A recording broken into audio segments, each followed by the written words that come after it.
it is being estimated that Biparjoy is likely to stretch for 10 days or so. So it's certainly going to be an easy task really to ensure that those 10 days or perhaps even more the people are safe and that nobody in that sense break the rules or ventures out, isn't it? See, right now the government has banned all the coastal areas for the normal people and as well as the fishermen. The strict warning for the fishermen is that they should not go into the sea for next 6 days.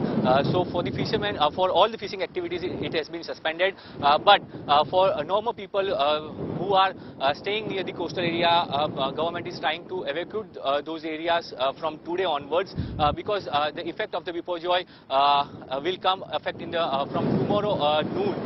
So it will be heavy to very severe heavy rain on 14th and 15th June. So right now government is on a standby mode. There are the 7 NDRF teams in all the 7 districts. Very high